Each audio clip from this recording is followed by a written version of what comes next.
Juízes 6, agora melhorou. A partir do verso 1 em diante. Vamos ler a palavra, vamos fazer a leitura. Fizeram os filhos de Israel o que era mal perante o Senhor. Por isso o Senhor os entregou nas mãos dos midianitas por 7 anos.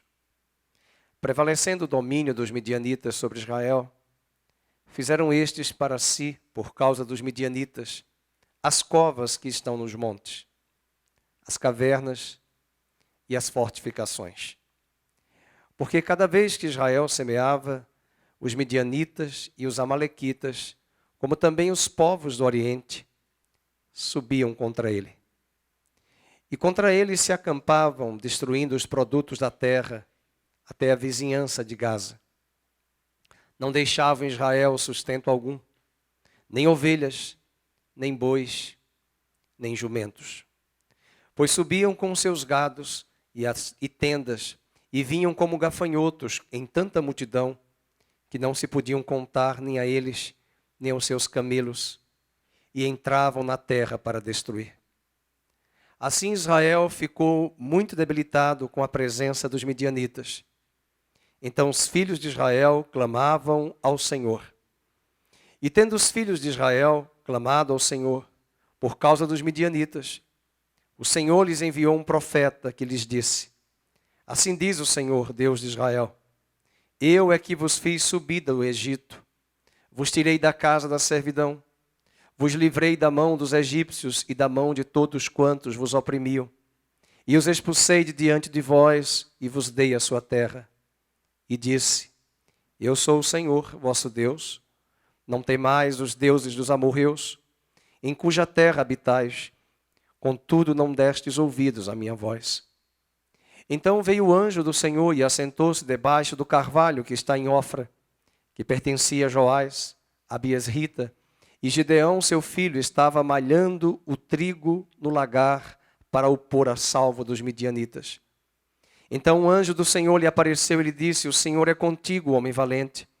Respondeu-lhe Gideão: Ai, Senhor meu, se o Senhor é conosco, por que nos sobreveio tudo isto? E que é feito de todas as suas maravilhas que nossos pais nos contaram, dizendo: Não nos fez o Senhor subir do Egito, porém agora o Senhor nos desamparou e nos entregou nas mãos dos midianitas.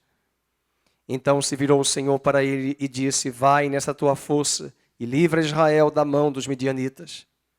Porventura não te enviei eu? E ele lhe disse: Ai, Senhor meu, com que livrarei Israel? Eis que a minha família é mais pobre em Manassés, e eu, o menor, na casa de meu pai. Tornou-lhe o Senhor: Já que eu estou contigo, ferirás os midianitas como se fossem um só homem.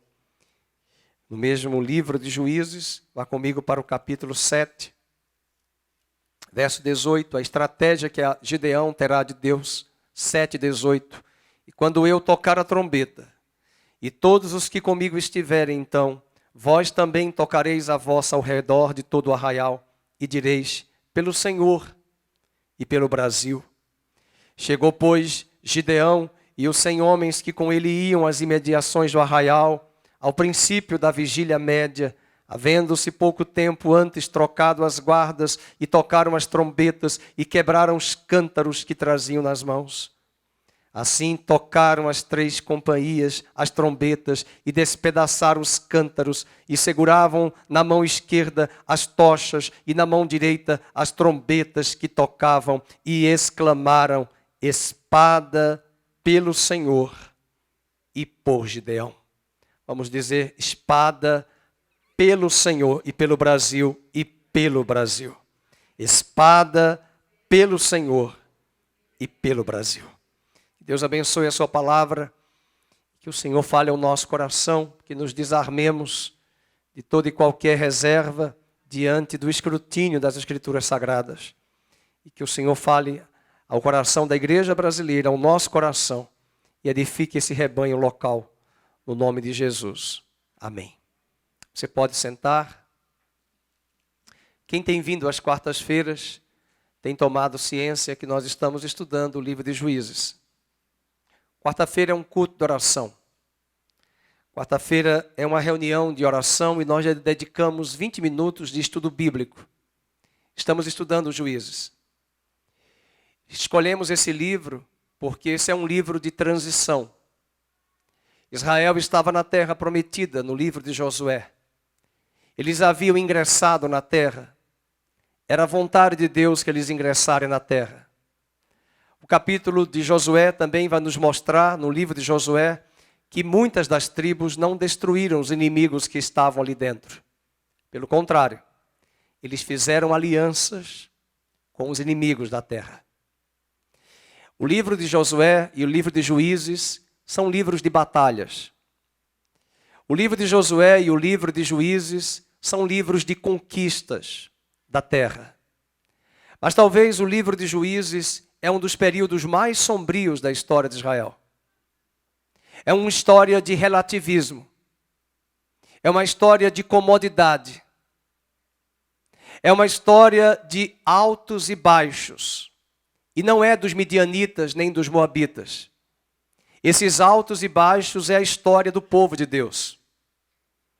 O livro de Juízes aparece neste livro uma das frases mais terríveis que você e eu devemos nos incomodar. Cada um fazia o que bem queria. Não havia uma liderança, não havia pulso, não havia alguém que tomasse as rédeas, ou no popular brasileiro, era a casa da mãe Joana. O relativismo campeava o livro de Juízes. As tribos não estavam unidas, cada um fazia o que bem queria. Só num único capítulo, uma mulher foi estuprada por vários homens. Seu corpo foi cortado em 12 pedaços, pior do que Tiradentes. E seus pedaços do seu cadáver foram lançados, cada um em cada tribo de Israel. O sacerdócio levítico estava corrompido. Havia levitas que não eram levitas da tribo de Levi. Se colocaram na posição do sacerdócio apenas para receber propina, dinheiro, mas não eram levitas. De fato, é um livro do caos. É um livro em que você não aparece ali Moisés. Não há Davi naquele livro. Não há Josué. Não há um líder de renome. Mas apesar de todo este cenário crítico, caótico, é o livro que mais aparece o nome de pessoas desconhecidas. Pessoas estranhas. Pessoas esquisitas. Pessoas rejeitadas e alvo de preconceito. Um dos juízes diz que ele era canhoto, porque não era bom ser canhoto naquela época. Imagine Fernando, que é canhoto. Uma mulher que tinha mais autoridade e mais raça para ir para uma guerra, é o caso de Débora. Quando o general do exército de Israel não queria ir para a guerra, ela se colocou num protagonismo. Quando olhamos agora para o livro de Juízes, esse capítulo 6 é uma das histórias mais conhecidas de todos nós. É a história de Gideão. Sua família era da menor tribo de Israel, Manassés. Sua família era a mais pobre. Ele não tinha protagonismo. Sua autoestima lá embaixo. Sua visão de mundo, né, aos olhos de outros líderes como Moisés, como Josué, não deixava a desejar. Mas foi alguém que Deus encontrou disponível para Deus trazer um grande livramento à nação. O livro de Juízes, nesse capítulo 6, antes de falarmos do protagonismo e do chamado de Gideão, eu quero mostrar um cenário da realidade que está no arcabouço de todo esse contexto. Abra comigo no capítulo 6, verso de número 1. Fizeram os filhos de Israel o que era mal perante o Senhor. Nós temos cantado e louvando a Deus que se o meu povo que se chama pelo meu nome se humilhar e orar e se arrepender dos seus maus caminhos, eu mudarei a sorte desta nação, diz o Senhor. Mas nós precisamos lembrar que Deus pode mudar os rumos deste país e deste Brasil se o povo dele, a igreja, se desviar dos seus maus caminhos. Existe uma ala da igreja distraída. Existe uma ala do cristianismo brasileiro que parece que veio para o Etno Wide ou os parques do Walt Disney. Uma parte da igreja brasileira está distraída, está fria, está morna, está medrosa, acovardada, acanhada. Esse é o retrato do cenário da cristandade. Um povo medroso, um povo muito aquém da posição que deveria estar. Existem pastores que estão pregando nos púlpitos as ideologias da esquerda. Existem crentes, inclusive nas igrejas de Campinas, que votam em partidos de esquerda ou por ignorância ou por rebeldia contra Deus, estupidez e insensatez. Esse é o retrato da igreja. Há pastores estrelas famosos aqui no Brasil que já declararam em seus púlpitos aberrações do ano passado para cá e agora estão dando seus votos a partidos de esquerda. E eu sei que essa mensagem incomoda algumas pessoas.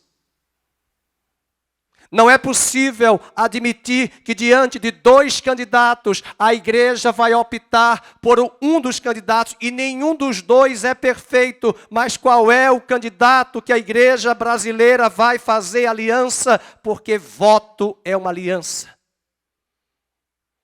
A nação está prestes a cair num abismo.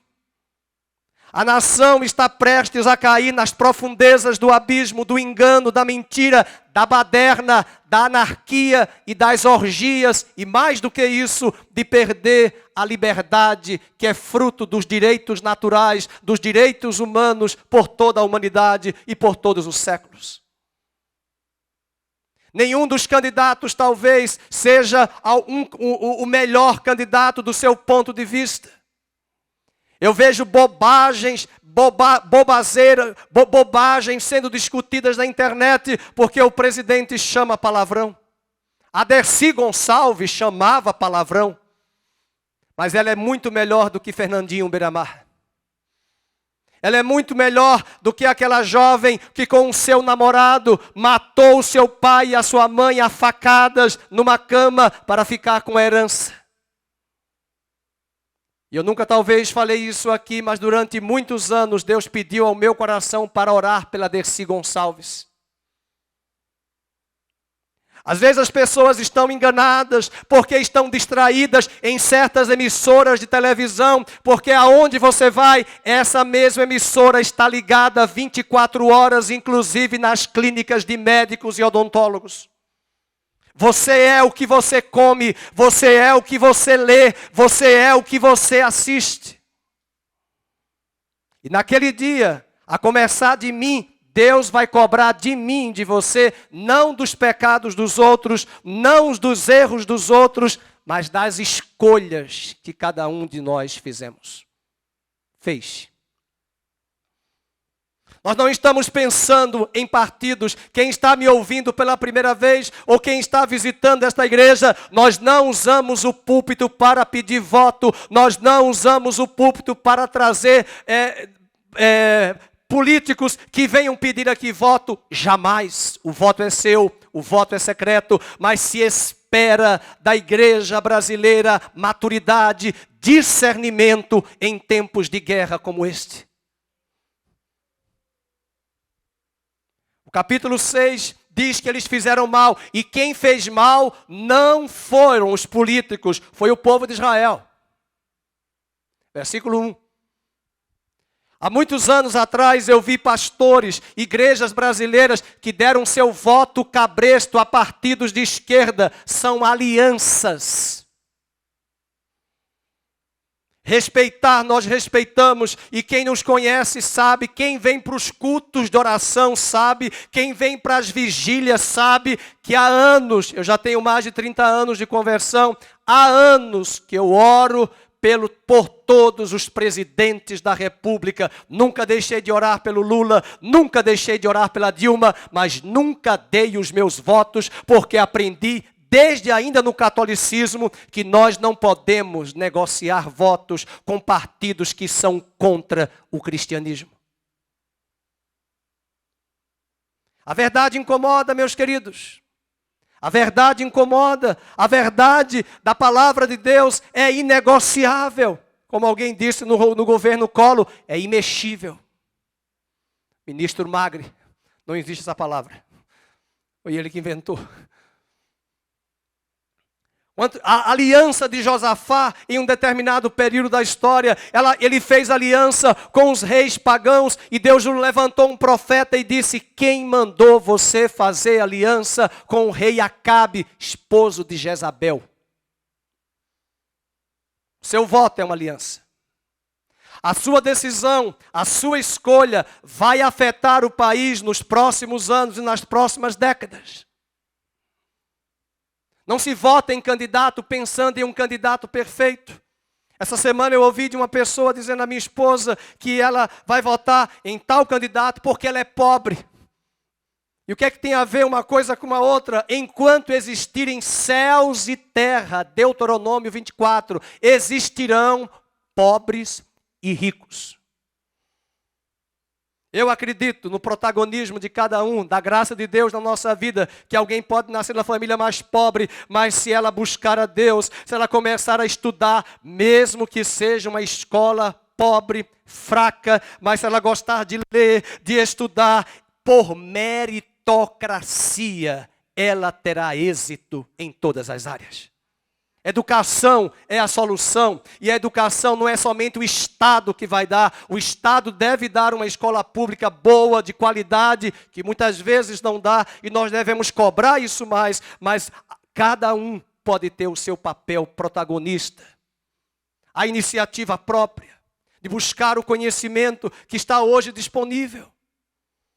Esse é o primeiro ponto, eles fizeram mal perante o Senhor. 7 anos eles estiveram no verso 1, sob o domínio dos midianitas. Verso 2, os midianitas dominaram ele. E além disso, a minha pergunta é, aonde estava o povo de Deus? Porque enquanto os midianitas estavam governando, enquanto os midianitas estavam dominando, o que é que diz o verso 2? O povo de Israel estava nas cavernas, escondidos. O medo.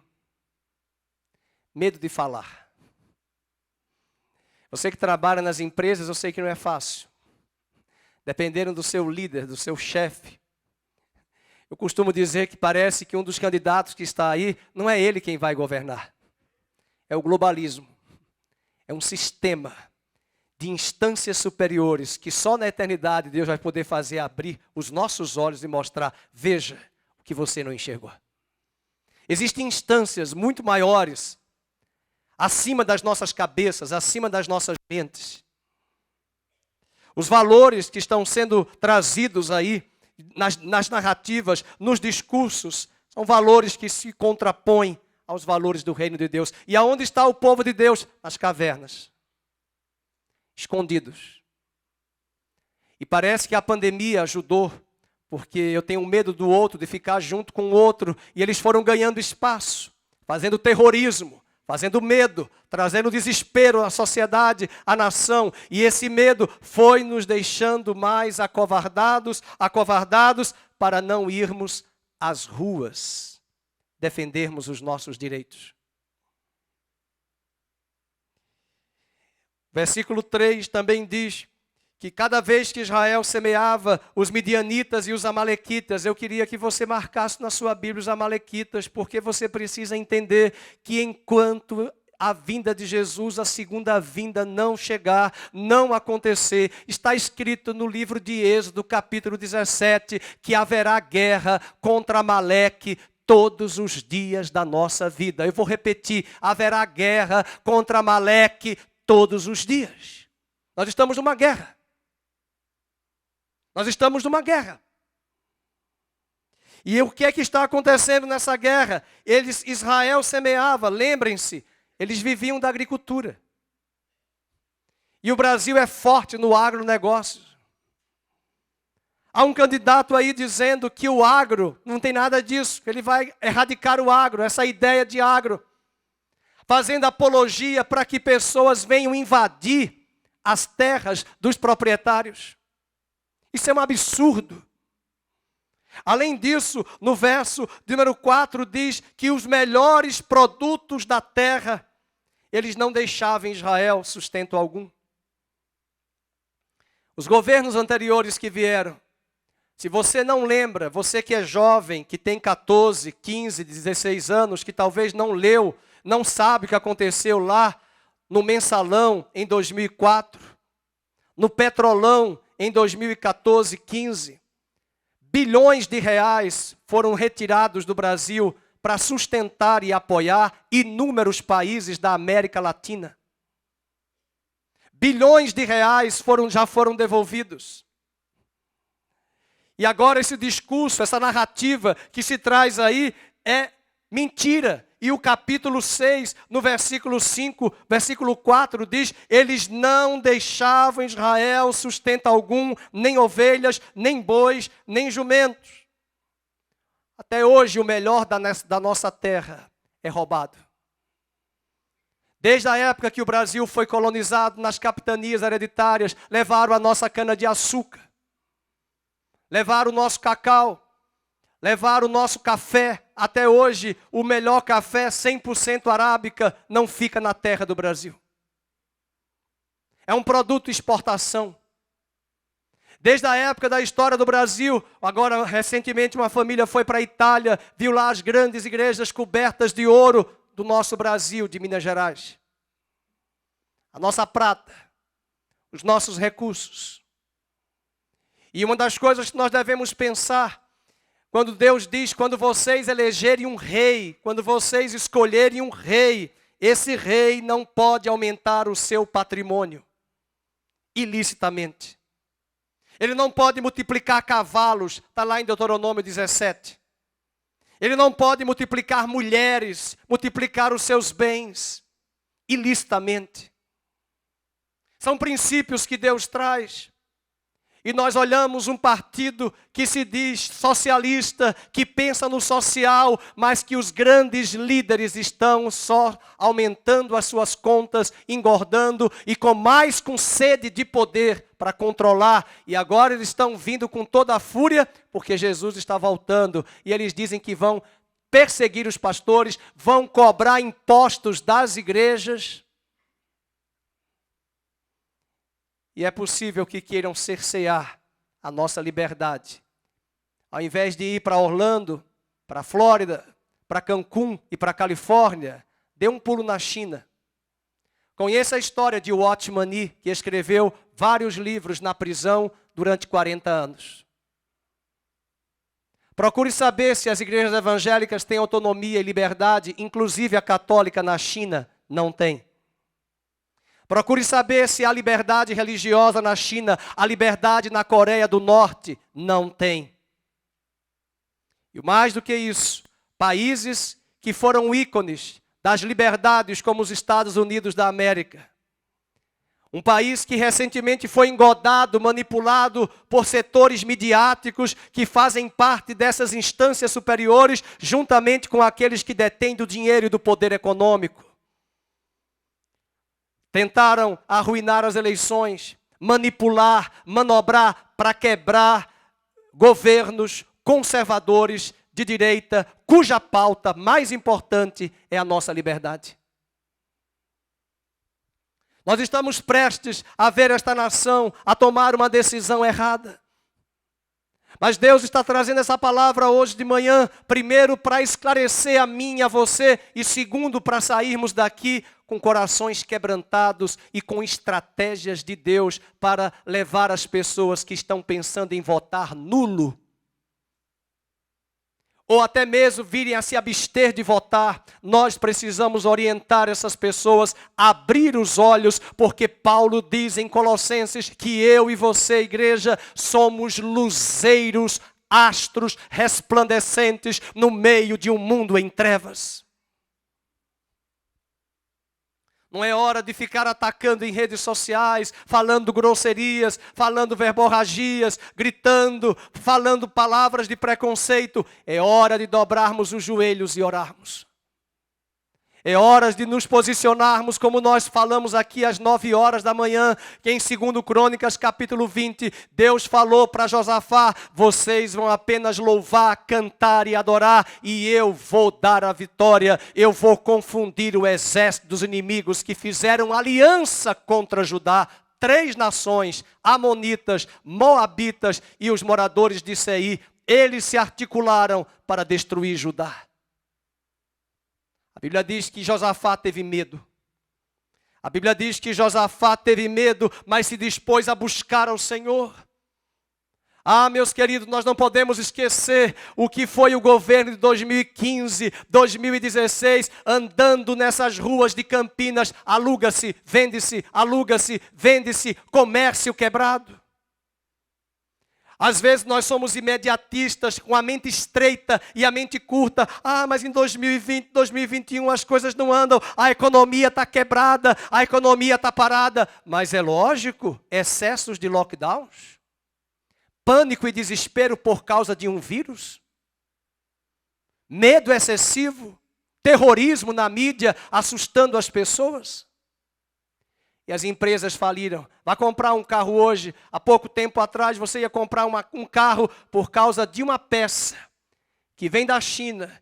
E a China não conseguiu produzir por causa de uma commodity que vem do Brasil. Mas como trancaram as mineradoras, falta produtos, commodities na produção de grandes setores industriais que não conseguem produzir. E os clientes agora do mundo inteiro querem comprar, mas não têm produtos finalizados.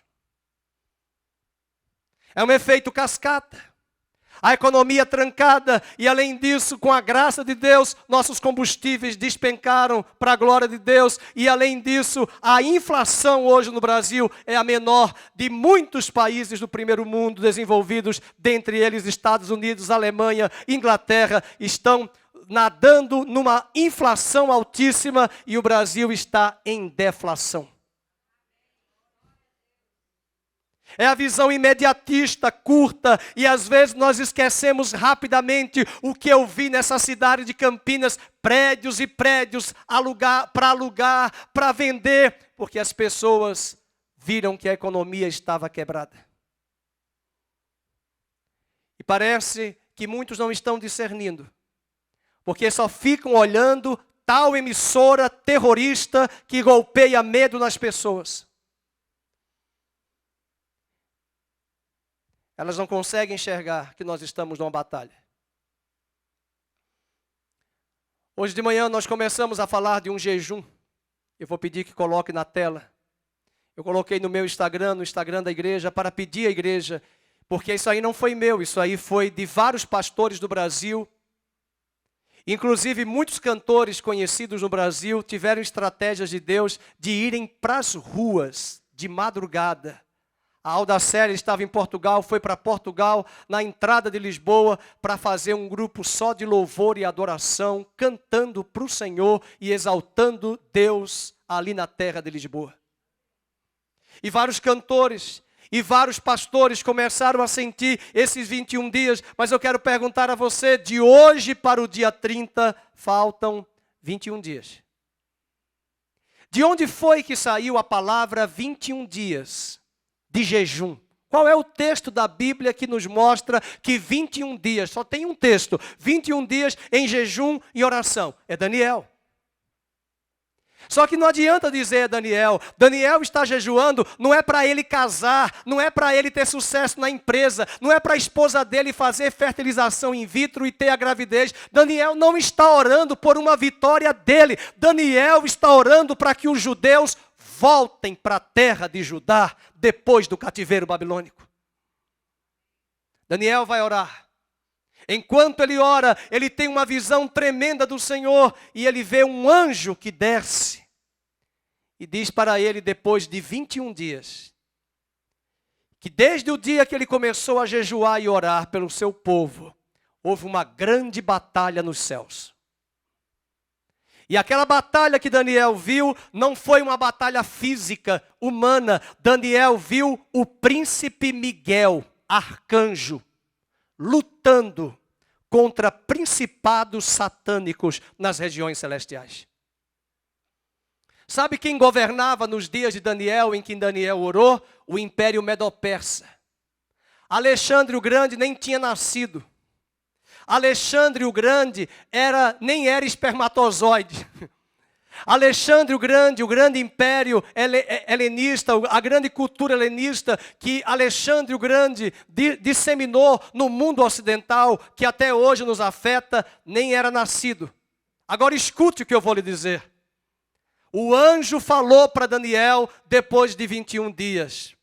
Eu demorei a vir, porque enquanto você jejuava aqui na terra, eu lutei contra o príncipe dos Medo-Persas nas regiões celestiais. O que é que Daniel está dizendo? Que quem governava na terra era o imperador Dario. Quem governava na terra no Império Medo-Persa eram homens, mas quem influenciava estes homens aqui na terra eram demônios.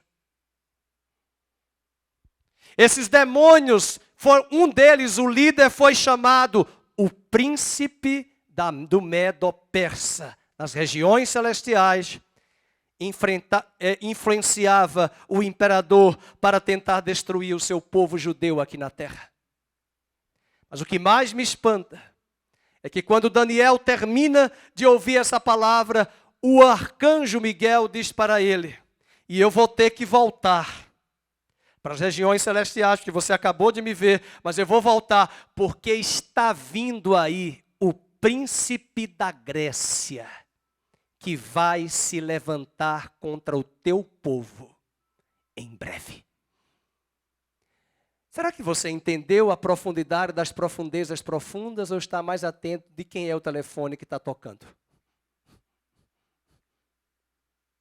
Ele está dizendo em Daniel capítulo 10, o arcanjo Miguel está falando que antes mesmo de Alexandre o Grande nascer, um príncipe satânico já estava se articulando nas regiões celestes para usar a Grécia contra o povo judeu. Isso mostra algo muito sério. Se Deus pudesse abrir hoje os olhos espirituais, meus e os seus, para ver quanta coisa está acontecendo. Se Deus pudesse mostrar, e nós veremos isso um dia, o que nós não enxergamos aqui, Deus vai nos mostrar na eternidade o que aconteceu. Há um livro que marcou a década de 80 e 90 de batalha espiritual. Não é um livro verdadeiro, de histórias verdadeiras, mas é um livro de ficção. Leia esse livro para quem gosta de ler Sabrina, Karina, Contigo, Capricho, Comigo, Caras, que não é para ler nada disso. Leia Este Mundo Tenebroso, parte 1 e parte 2. Depois você me diz. Eu conheci crentes da minha juventude lá de Maceió, que quando terminaram de ler o livro, pastor, Fernando, a gente tem que orar mais. Pois é. E até para orar nesse livro mostra que quando as pessoas se dobravam para orar, iam para orar, era um desânimo na oração, um cansaço, um peso, uma luta. Mas alguém viu lá no livro que quando a pessoa dobrava e começava a orar, os anjos começavam a guerrear. O capítulo 6 vai nos falar agora, no verso de número 5, que esses gados, esses jumentos, esses sustentos foram roubados como gafanhotos. E nós já comentamos sobre isso, dos gafanhotos no livro de Joel. É uma praga, é uma peste. Gafanhotos que não se podiam contar, nem a eles, nem aos seus camelos, e entravam na terra para destruir. É o que eles querem. É mais Estado. Eu nunca vou esquecer, recentemente eu assisti um noticiário de um dos presidentes, que foi o único presidente, que foi o primeiro presidente dos Estados Unidos católico, John Kennedy. Foi o primeiro presidente. No dia da sua posse, todos eram protestantes, menos John Kennedy, que era católico. Quando ele assumiu, a frase mais linda que eu ouvi de John Kennedy foi essa: hoje eu pergunto para vocês, não é o que vocês devem perguntar para nós, presidente, o Estado. O que é que o Estado vai fazer por vocês? É o que vocês vão fazer por esse Estado dos Estados Unidos da América. O que é que ele quis dizer com isso? É só olhar para a Venezuela. Há 10 anos atrás, nós tínhamos um irmão aqui em Cristo, que hoje não está mais conosco, que seu irmão trabalhava na Coca-Cola na Venezuela. Era quase um CEO. Abaixo do CEO era ele. Cargo elevadíssimo, ganhando muito bem. Mas há 8 anos atrás, ele e muitos outros começaram a vazar quando perceberam que o Estado estava comprando o Judiciário e o Congresso. Se esses empresários e esses homens de negócio começam a sair do país, preste bem atenção, não vai ter emprego. Se não vai ter emprego, não vai ter renda. Se não vai ter renda, não vai ter imposto. Se não vai ter imposto, vai quebrar o Estado. E o Estado vai falir. Só que eles vão para Miami. Eles vão para Califórnia. Eles vão para Boston. Eles vão para outros países, vão para o Japão. Eles não vão para Cuba. Eles não vão para a Coreia do Norte. E quando o Estado vem a falir, essa quadrilha, essa tropa sai, zarpa. E os pobres e a classe média que vai ficar fraca, vai ficar presente, porque não tem para onde ir. E o que nós estamos vendo é esse cenário de vários países da América Latina quebrados. E quem acompanha jornalismo há muitos anos deve lembrar que o nosso presidente atual alertou a Argentina de como ela deveria votar, mas ela não votou da forma como deveria votar. E o país hoje está com a inflação altíssima. Alguém pode dizer, mas o que é que tem a ver isso com a igreja? Tem tudo a ver. Um país falido, uma igreja falida sem recursos. E se não tem recursos, desculpe, não tem missões. Se não tem receita na sua casa, não vai ter como pagar aluguel da igreja e as contas. Vamos ter que encerrar as atividades das igrejas. E já temos visto desde 2016 as receitas das igrejas diminuindo, como também as receitas da sua casa, por conta de roubos e roubos que este país foi violentado ao longo de décadas. Vamos falar agora da resposta de Deus. O verso 6 ainda nos dá uma característica desse cenário. A nação estava vulnerável. Leiam comigo o versículo 6 todos. Assim Israel ficou todos, debilitado com a presença dos midianitas. É que a Bíblia é muito chique, muito linda. Ela diz debilitados. A gente vai logo no popular nordestino. Fraca. Pobre. Sem recursos. Autoestima lá embaixo. No versículo de número 7, tendo os filhos de Israel clamado ao Senhor por causa dos midianitas, o Senhor lhes enviou um profeta. E é sempre assim, no meio da crise, no meio da angústia, no meio do desespero, que nós vamos buscar a Deus. E a resposta de Deus está em um homem chamado Gideão. Ele não é perfeito. Ele não tem pós-doc, como nós já tivemos um presidente que tinha pós-doc na França. Ele não era um homem culto, erudito. Era um homem simples. Mas alguém que estava disponível em fazer algo prático para o seu povo. O verso 11 diz que ele estava em um lugar que ele não deveria estar. Jamais você pode entender que malhar o trigo, no verso 11, é no lagar. Se malha trigo na eira. No lagar você leva azeitonas e uvas para serem pisadas. Lagar é o lugar do trigo. Eles colocavam as peneiras, jogavam o trigo em lugares mais abertos, de ventania, e quando o vento soprava na eira, as palhas voavam e o vento levou parte 10 e o trigo caía, porque era pesado. Isso mostra algo muito sério que está acontecendo no Brasil. As coisas estão invertidas no Brasil. Assim como Gideão aparece num cenário em que ele deveria estar na eira, mas ele está no lagar, é porque a verdade hoje é mentira. A mentira é verdade. E quem acusa o outro de genocida, fascista, é que na verdade ele é o genocida, ele é o fascista, quando vários estados de futebol que hoje estão como elefantes brancos, sem utilidade, foram usados com dinheiro que poderia ter sido feito e canalizado para a saúde. Quando governadores receberam verbas durante a pandemia e levaram essas verbas para outros fins, inclusive para benefício próprio, não foram para vacinas, não foram para respiradores, não foram para os hospitais necessariamente, e faz uma CPI que é mais um espetáculo do que simplesmente combater os que desviaram os recursos de fato. Agora nós estamos assistindo às narrativas e às mentiras.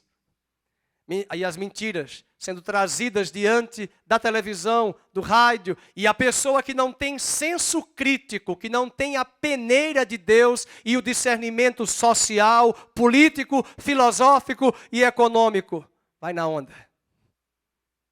Uma das grandes mentoras desse partido, me assusta ouvir o que eu ouvi já várias vezes, uma das grandes mentoras, e eu tenho um livro dela, Marilena Chauí, aqui em São Paulo. Ela diz que ela odeia a classe média. E enquanto ela dizia, eu odeio, quase que como que possessa, o atual candidato dava risadas e se alegrava quando ela diz, eu odeio a classe média. Uma pessoa que tem senso crítico, que tem temor de Deus, ao ouvir uma frase dessa, o mínimo é ficar em silêncio, encarando a pessoa no olhar. Quem dá risadinhas, quem dá essas concordâncias e balança a cabeça, naquele dia vai prestar contas a Deus. Se Deus pudesse mostrar o que está acontecendo nos bastidores, nós sairíamos daqui mais com os corações compungidos, quebrantados e resolutos de sairmos daqui para entrarmos nessa guerra espiritual pelo Brasil.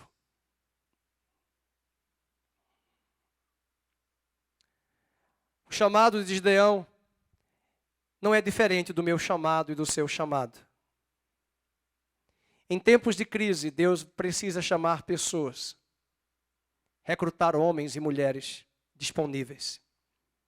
As desculpas de Gideão não são aceitas por Deus. Verso 15, ele diz, a minha família é mais pobre em Manassés. É bom que Deus vai levantá-lo. Porque diga ao pobre, eu sou rico. Diga ao fraco, eu sou forte no Senhor. Ele era o menor da casa do meu pai. Além disso, ele vai rejeitar o chamado de Deus 2 vezes. E Deus vai dizer no verso 14, vai nessa tua força e livra Israel das mãos dos midianitas. Verso de número 16, e tornou-lhe o Senhor, já que eu estou contigo, ferirás os midianitas como se fossem um só homem. Uma das grandes revelações deste livro é que um dos nomes redentores de Deus é revelado aqui no verso 24. Gideão estava com medo. É verdade e é possível que a nação brasileira, uma parte dela, esteja com medo diante de todas essas investidas que têm vindo e de todas essas articulações no inferno, usando homens aqui nesta terra contra o Brasil. E no meio do medo, eu diria que Rivotril e Lexotan não é um bom remédio. O remédio que Deus vai trazer para Gideão, para acalmá-lo, também não é um chá de erva doce e camomila. O verso 23 diz, porém o Senhor lhe disse, paz seja contigo, não temas, leiam, não morrerás. E então Gideão edificou ali um altar ao Senhor, e ele chamou o nome do Senhor. Leiam todos, o Senhor é paz. Diga essa palavrinha para a pessoa que está do seu lado, Yahvé Shalom. É a tua paz. Yahvé Shalom é a tua paz. Shalom é a tua paz. É essa paz que o próprio Deus, aliás, é uma frase que eu não gosto muito quando alguém fala para mim no final do ano, muita paz, eu pergunto, mas que paz? A paz da Zizi Posse, que ela canta, a paz, eu pensei em ti, a paz. A paz do Arafat e do Itzhak Rabin, que assinaram na Casa Branca nos Estados Unidos inúmeros tratados de paz. A paz do Mahatma Gandhi. A paz dos judeus apenas, ou a paz de Cristo? A paz e amor do movimento hippie dos Estados Unidos, droga, sexo e rock and roll, ou dos jovens rebeldes de 68 de Paris? É esta paz? E veja que há um partido que fez alianças com várias pessoas perigosas, que dizem que só eles são democráticos e eles vão trazer a paz que o Brasil precisa. Tem que chamar a Zizi Posse para cantar lá. É essa paz que as pessoas querem. É essa paz sem embasamento, é uma paz e amor, com símbolos ritualísticos pagãos.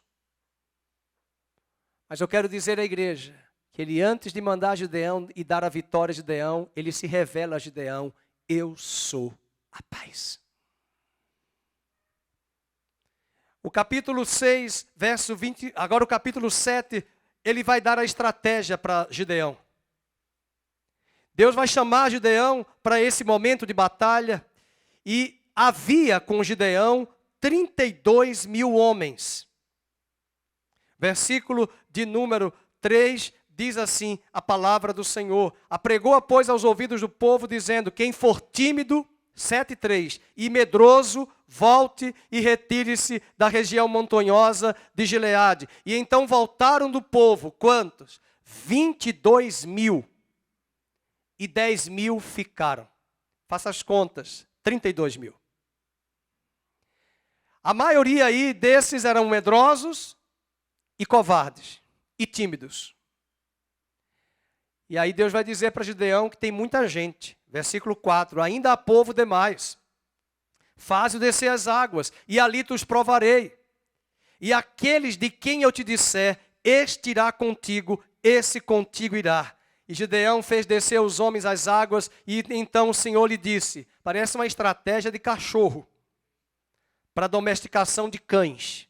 Você vai entender, eu vou fazer o teatro aqui, porque uma vez eu vi uma juíza, que já morreu, do direito penal, que ela era fantástica, ela mostrava para o juiz, na abordagem dela, pelo teatro dela, como foi que a pessoa recebeu o esfaqueamento. As pessoas davam risada, mas quando ela terminava de fazer o teatro, todo mundo entendia. Inclusive o juiz que dava a sentença a favor dela. Às vezes, para entender, como diz aí um jornalista, tem que desenhar para as pessoas. Às vezes, para alguém entender, você tem que ser um pouco louco. Tem que ser um doido. E diz o texto que Deus falou para ele. Qual foi a estratégia? Aquele que lambeia a água com a língua, como faz o cão, esse porás à parte. Como também a todo aquele que se abaixar de joelhos a beber. Então é mais ou menos isso. Eu já fiz isso lá no outro prédio. Não sei se o pessoal de casa vai assistir, vai conseguir ver. Os que são como cães vão direto assim, ó. Os que vão se ajoelhar, eles vão fazer isso aqui. Como diziam os antigos, um olho no peixe, um olho no gato. Um olho no peixe. Ou então dizia, um olho no padre, um olho na missa. Um olho no peixe, um olho no gato. Bem, o cálculo aritmético de Deus é que só quem fez isto, que eu fiz agora, o último, foram 300. Você é bom de matemática, não foi 1% dos 32 mil homens, porque 1% é 320. E foram com estes 300 de Gideão que Deus deu a vitória ao grande exército opressor dos midianitas que veio contra Israel. Sabe o que isso nos mostra? Que eles não pensavam apenas em suprir as suas necessidades. Eles priorizaram o discernimento, a vigilância contínua do exército inimigo que estava à espreita. Agora com os 300, Deus disse, aparte esses 300. E você verá. E eu quero crer que Deus dará esse livramento ao Brasil no dia 30 de outubro. Vamos ler o texto. Capítulo 7, no versículo de número 15. E tendo ouvido Gideão contar este sonho, o seu significado, verso 15, adorou. É o que nós vamos fazer nesses 21 dias. E tornou o arraial de Israel e disse, levantai-vos, porque o Senhor hoje, Ele não disse entregará, já entregou o arraial dos midianitas nas vossas mãos. Então repartiu os 300 homens em 3 companhias de 100. Deu-lhes a cada um nas suas mãos, marca na sua Bíblia, trombetas e cântaros. Trombeta é o instrumento de alarde, de toque, de ir para a guerra, chofar. Mas também os cântaros vazios. Eu não tenho um desenho aqui para mostrar, mas seria mais ou menos isso. Aqui eu tenho uma tocha e eu vou pegar um cântaro de barro e vou cobrir essa tocha. E vou para a guerra com essa tocha. A tocha está dentro do cântaro, ninguém está vendo. O cântaro é de barro. O barro é frágil. Mas dentro desse barro tem uma tocha viva, poderosa e acesa. Paulo diz em 2 Coríntios que nós somos vasos de barro. Mas dentro de nós há uma tocha viva e acesa, que é o poder do Evangelho e o poder de Deus em nós. Eles vão com uma arma de ataque, mas eles vão com uma arma de defesa para iluminar, como candeias, iluminando no meio de um mundo em trevas. Essas candeias vão aparecerem no momento em que os cântaros se quebrarem, se quebrantarem. Os cântaros desaparecerão e as tochas vivas, acesas, serão vistas. No momento em que Deus dá essa estratégia, versículo 17, ele disse, Gideão, olhai para mim e fazei como eu fizer. Chegando eu às imediações do arraial, como fizer eu, assim fareis. E quando eu tocar a trombeta, e todos os que comigo estiverem, marca essa expressão, todos os que comigo estiverem. Foi Jesus quem disse que quem não ajunta comigo, espalha. Você tem todo o direito de pensar diferente em relação a mim, a muitas coisas. Mas eu posso dizer para você, eu não sou o dono da verdade. Que a narrativa desse partido que quer voltar ao poder traz nos seus pressupostos, nos seus dogmas e postulados partidários, uma verdadeira aberração contra o cristianismo.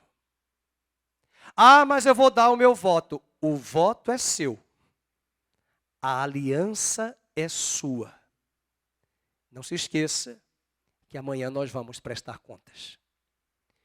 Deus diz na sua palavra que enquanto você toma atitudes erradas na ignorância, Deus não leva em conta. Mas quando o conhecimento da verdade chega e você insiste em andar contrário a Deus, eu não preciso lançar praga nenhuma, porque eu não tenho poder para lançar praga. A maldição chega sobre todos aqueles que desobedecem a palavra de Deus.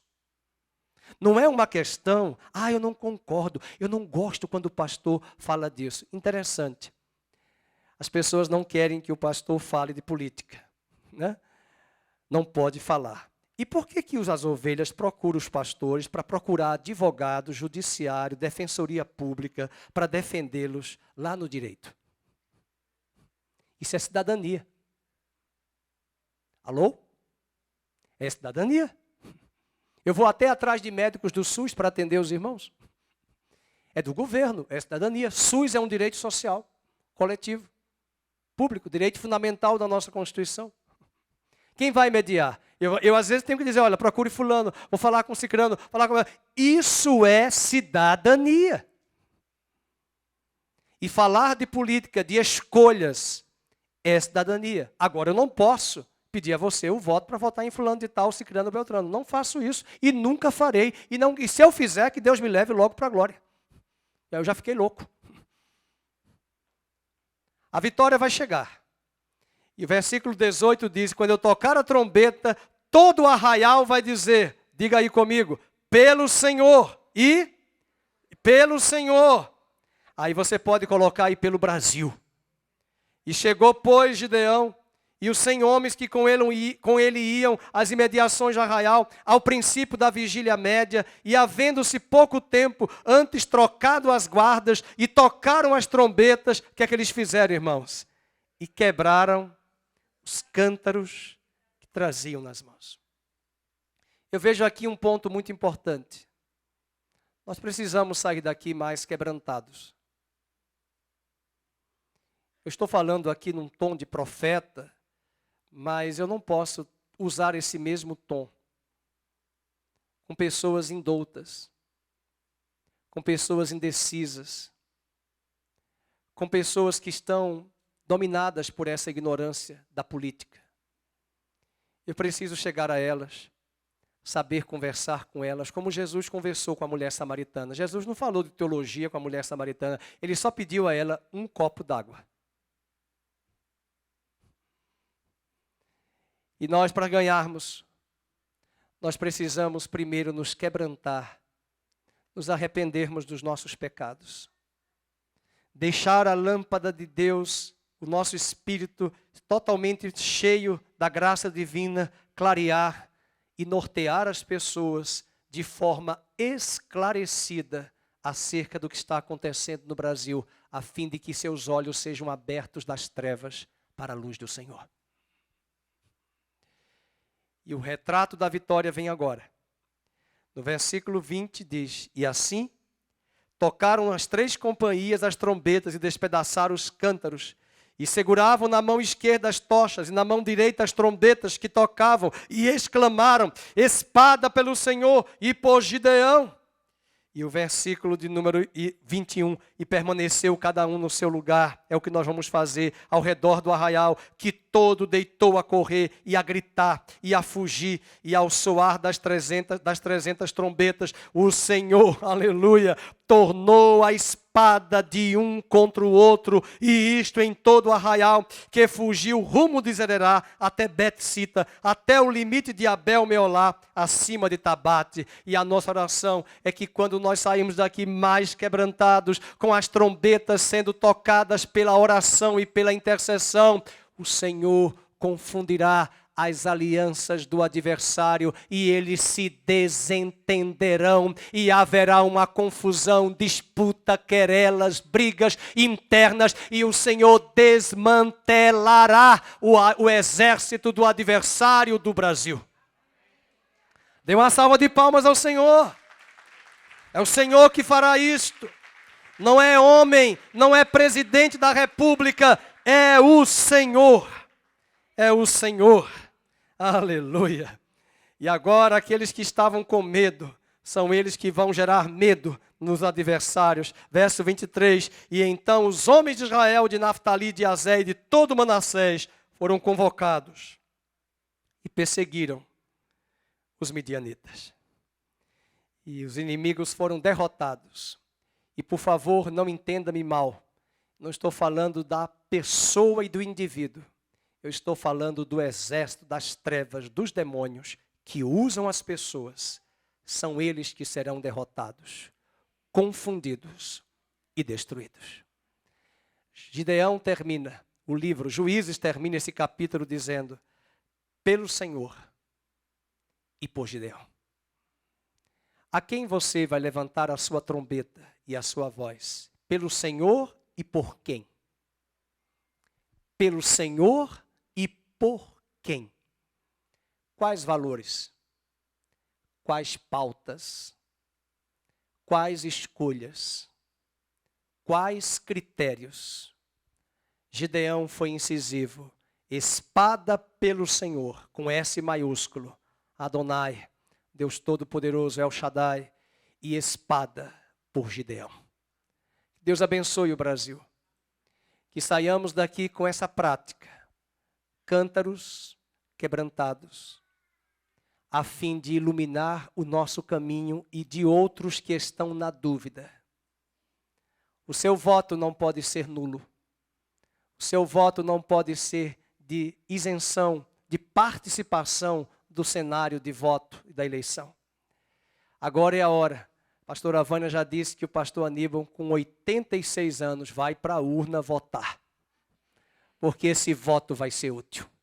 Se a Maria Olímpia estivesse viva com 87 anos, que ela ia fazer? Ela iria para a urna votar. E muitos idosos, eu não sei o que aconteceu, mas eu fiquei 1h15 na minha sessão. A Beatriz ficou 3 horas.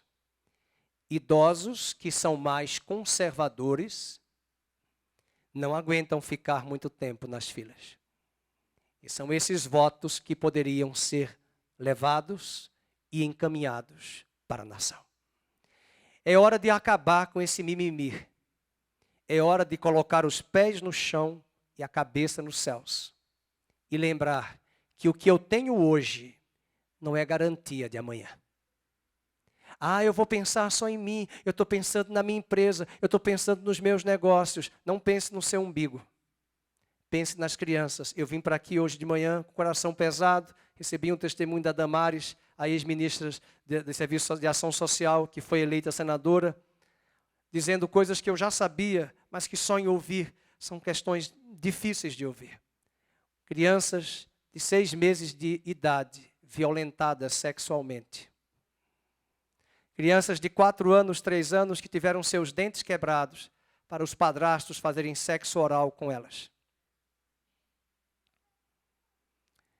E nós temos hoje adversários do Brasil. E se você acompanha as redes sociais, eu acho que você deve ter visto que os presídios bradaram quando o X candidato ficou em primeiro lugar no resultado. Os presídios bradaram. E o que está acontecendo hoje nas grandes universidades, principalmente de direito, e como eu conheço pela minha filha e pela minha docência, é impressionante de ver como o direito e a justiça são distorcidos pelos próprios profissionais do direito. O aparelhamento já foi feito durante quase 2 décadas. Eles estão à espreita de ter os resultados do que eles aparelharam de educação, judiciário, das estatais, das empresas públicas do país, das universidades e das escolas públicas. Eu não estou falando de alguém que não sabe. Eu dei aula em escola pública e eu sei o que eu já vi e ouvi de professores da rede do Estado de São Paulo, domesticados por essas narrativas. Os inimigos são inúmeros, meus amados. A guerra é cruenta. E eu queria te pedir, com carinho, como pastor, eu não estou pensando em mim.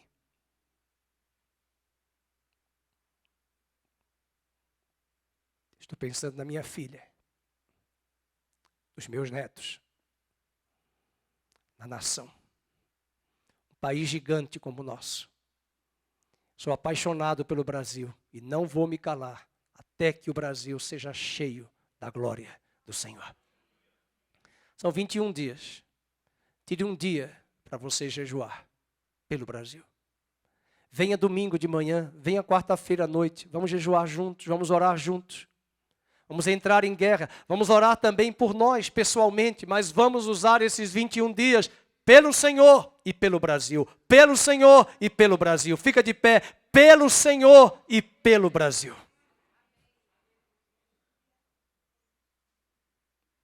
Mas não se esqueça que os vasos têm que estar quebrantados.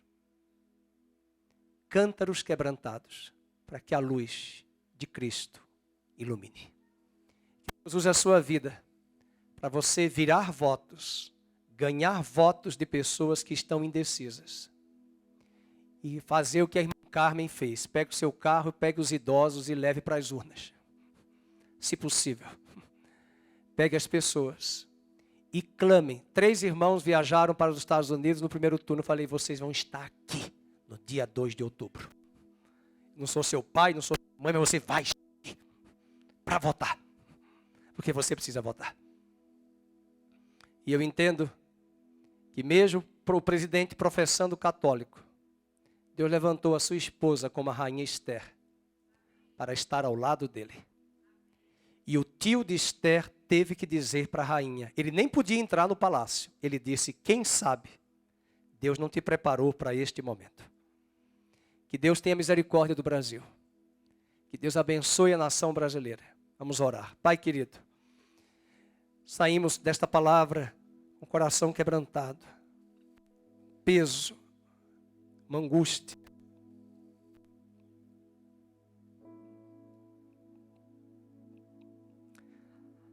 A nação se encontra frágil, Senhor. Há empresários que estão angustiados, endividamentos, as receitas que não fecham, há famílias desesperançosas, alguns achando que a nação pode mudar de um dia para o outro, mas isso também é resultado de erros de governos anteriores, de excessos de lockdowns, de narrativas mentirosas que tentam nos oprimir, nos confundir para deixarmos debaixo do engano. Estamos numa guerra terrível, Senhor. Nossos corpos não aguentam tamanha batalha. Nossa alma se encontra angustiada, triste, de ver até pessoas das igrejas totalmente pensando ao contrário, divergentes, torcendo para que a nação seja entregue a um grupo que sequestrou da nossa nação a nossa dignidade, os nossos bens, os nossos tesouros, os nossos recursos. Nós te pedimos perdão hoje à noite, hoje de manhã, pela nossa ignorância, pela nossa teimosia, pela nossa insensatez. Nós te pedimos perdão porque estamos distraídos nos parques de diversão de muitas igrejas. Não estamos interessados em clamar. Nós não queremos passar apertos para virmos à tua casa te buscar. Nós queremos te buscar hoje. Hoje é o dia da salvação. Que o Senhor traga um despertamento sobre cada um de nós. Venha quebrantar os nossos cântaros e permitir que essas luzes de vida da pessoa de Cristo venham a iluminar a nação brasileira. Venha trazer discernimento, venha clarificar as ideias, venha abrir as mentes das pessoas, venha trazer esclarecimento à população brasileira. E nós vamos orar e jejuar, e vamos adorar, e vamos louvar. E enquanto fizermos aquilo que o Senhor pediu a nós, temos a certeza de que o Senhor desmantelará o exército adversário. Que o Senhor destrua os nossos adversários espirituais. Que o Senhor repreenda o exército inimigo. E nos dê a vitória, e nos dê a paz que excede todo o entendimento. Que o Senhor nos guarde de todo o mal. Que o Senhor nos dê estratégias de guerra, e que o Senhor te abençoe e te guarde. Que o Senhor faça resplandecer o seu rosto sobre ti, e que o Senhor tenha misericórdia de ti, e que o Senhor sobre ti levante a luz do seu rosto e te dê shalom, a paz. No nome de Jesus oramos agradecidos. Amém e amém.